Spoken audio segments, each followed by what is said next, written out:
Thank you again, and yes, it's an overview of stent loss management. So kind of a whistle tour about, a quick whistle tour how we deal with it, and then there'll be some cases we could discuss how and what to do. These are my conflict of interest. Just to start with, usually there are various types of equipment, obviously. The stents, the guide wire, and catheters and microcatheter that can be lost or entrapped. Of course, that could lead to total occlusion, even perforation or embolization.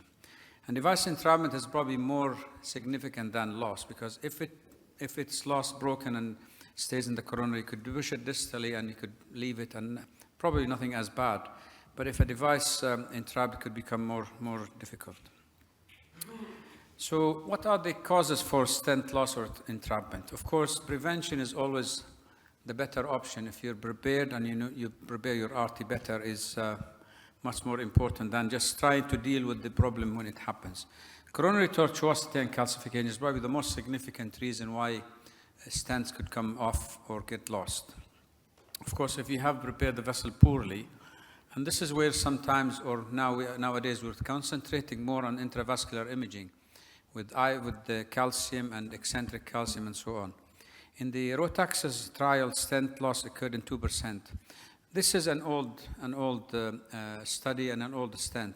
The current stent obviously have changed dramatically, and all of us will remember 10 years ago probably there was not a single day when in the cath lab that there isn't a complication. Nowadays, probably once a week or maybe once, and this is probably has an impact on even the new generation, how they deal with the complication.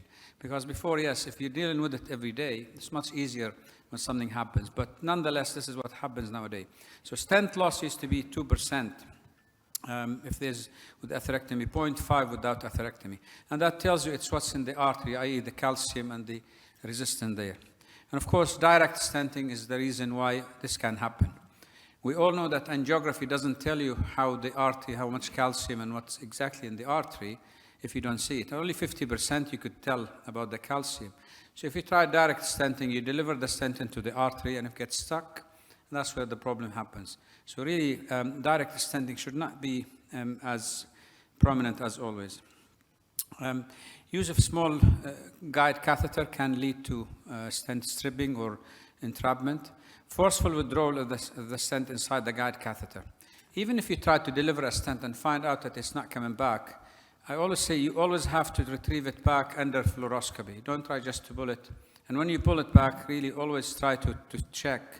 And we have seen this many times now where the operator pulls the catheter, the stent out, thinks everything's okay, put it on the table, takes a balloon, and the balloon is not going. And then everybody's, what's happening? You look at the stent balloon and the stent is not there anymore. Then you start looking for it in the coronaries. So these things are all about thinking about your procedure, being ready, and really preparing what happens in here. The use of guiding catheter also can be a reason why. And if you recall, when we started having the guide liner, I don't know, about 8-10 years ago, the first version of the guide liner you used to have the stent stripping backward, i.e. the front part of the stent, because the hub between the rod and the tube used to be really not as good. And of course, now we're in the third version, which is much better. But often when you're using a guide liner, that means the artery is more tortuous, more calcified, so you need more support, and that's when the stripping could happen. Similarly, if you have a previously deployed stent, the upfront or the upstream resistance, because metal on metal is not very easy to deal with, and that sometimes can easily strip the catheter. We have done some cases through retrograde collaterals, and there has been some report where the stent has come off in the collaterals. This doesn't happen very often. Not every operator does it, but it can happen. So how do we do this? Really, the best thing to do is the prevention. So avoid direct stenting, especially in tortuous calcified vessel.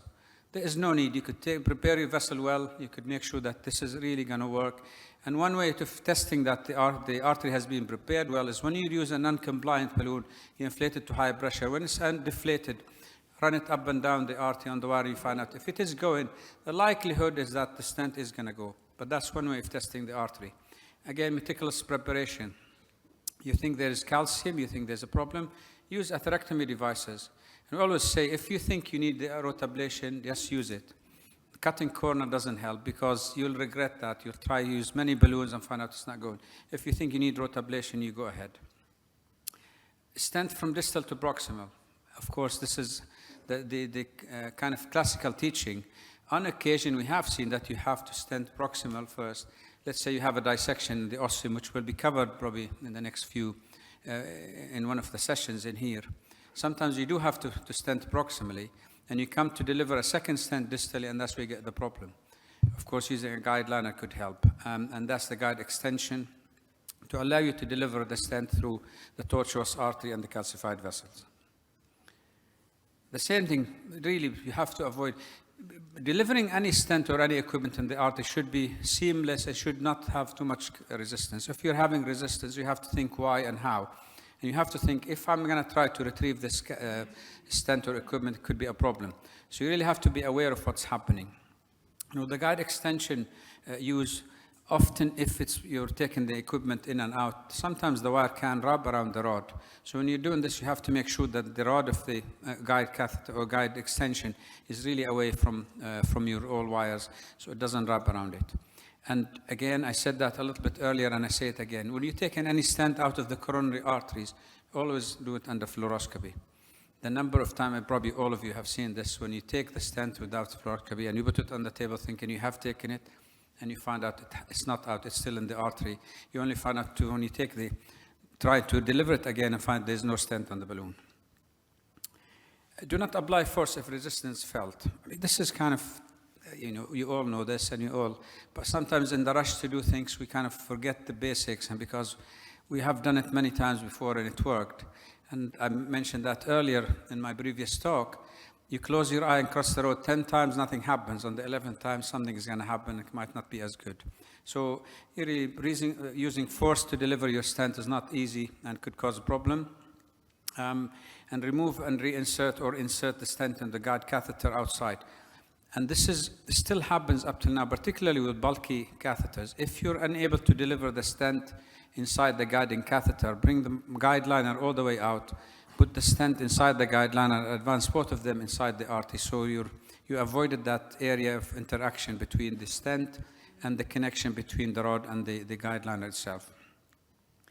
5 French, I don't know how many people use it. I know some operators use 5 French as a default. And this was mentioned a little earlier.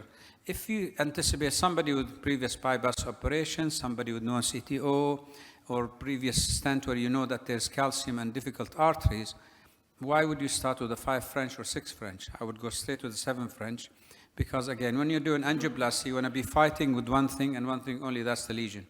Get yourself set for success. Big supportive catheter, so you could do that.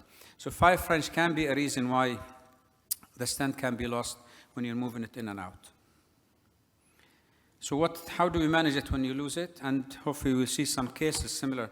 There are multiple things you could do. Stent crushing is probably the easiest thing to do. Of course, you don't want too much metal in the artery, but if you lose a stent in and you find it difficult to retrieve, you put a second wire, depending on the artery, depending on the anatomy where it is. But this is probably the easiest thing to do. You put a second wire, use a balloon to crush it, and then you stent on top of it. And that makes it very easy. You don't have to spend time trying to snare it or trying to do anything with it. That's one way of doing it. Because the second way, which is, actually I'll just go, because sometimes you could try to deploy the stent, but if let's say you're trying to take a 2.5 stent to a distal artery, and you're in the proximal part of the artery, deploying that stent in the proximal part might not be the best thing to do. However, with the current crop of stents we have, they are expanding they can expand to much bigger diameter, so they might not be a problem. But you have to think about where you're deploying that stent, and maybe crushing it becomes easier than this. Retrieving it with a small balloon technique. If the wire is still through the stent, you could put a small balloon through that stent, inflate it distal to the stent to bring it out. Cases like this probably end up taking everything out, because bringing it back to the guide catheter and retrieving it might not be as easy.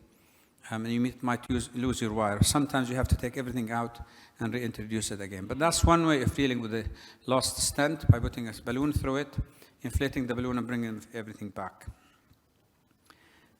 Guide wire twirling. I have to say I've used this 2 or 3 times. maybe worked once. I haven't seen it work very often, but people do say that it does work. You don't want to be using a hydrophilic wire. You need a non-hydrophilic wire, a workhorse like BMW, Cyan Blue, whatever, or run through something that's not hydrophilic. And that you put 2 or 3 wires and you twirl them. And it was mentioned, which is quite important, to make sure that the wires are not in the same artery. If you put them in different branches because you want them to be twirling with each other, and that's where you kind of twist them, keep twisting them and bring them back. This method, to my mind, is not the most productive, if you like, because it's unpredictable. You have no control how things are going to be. Yes, it does work, and I know it has worked with many people, but I like to be in control, and I don't think you have control of this. Even if the stent gets stuck with these wires and you try to retrieve it, at some stage, because of the problem with the artery, you might lose it somewhere else. Again, we have heard, everybody will give you anecdote that they've done it and it was successful. It's about the balance of probability and whether it's going to be successful all the time or not. In this case, to my mind, it's not under control. And of course, the snaring here, if you're familiar with this is not the easiest to do, but this will require probably also pulling everything out. The gooseneck snare is probably the easiest one to do, but of course now we have a very small tulip snares that will allow you a little bit better control or being able to retrieve the stent. But the gooseneck snare works like a treat also. You deliver it on top of the wire into the stent, you snare it, and of course the stent will get really deformed and will get very elongated. Again, might require taking everything out most of the time.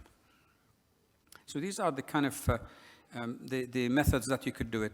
And of course, the one that we haven't mentioned, as we said, is to deploy the stent where it is.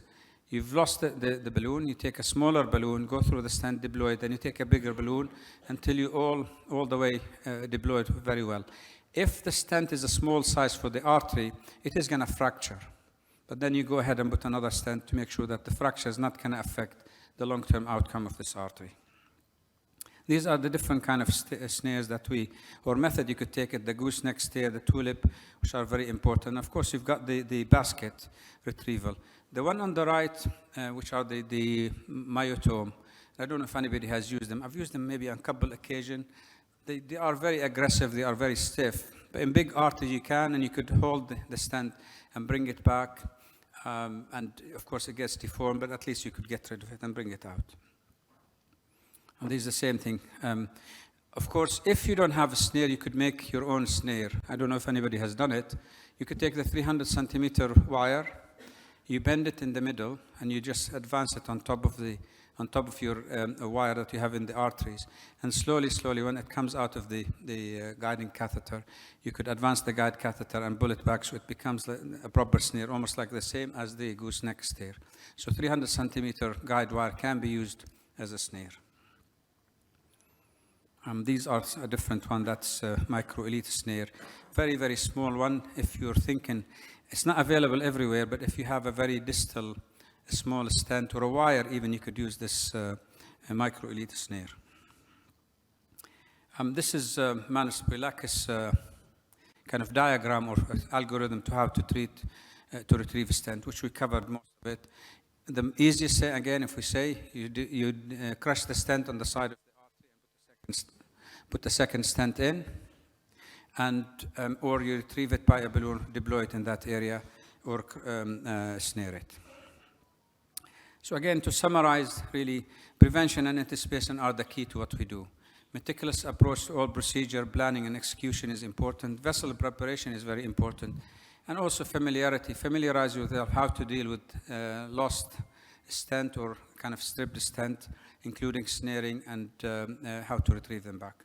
And that will allow you to deal with any of these complications. And thank you very much.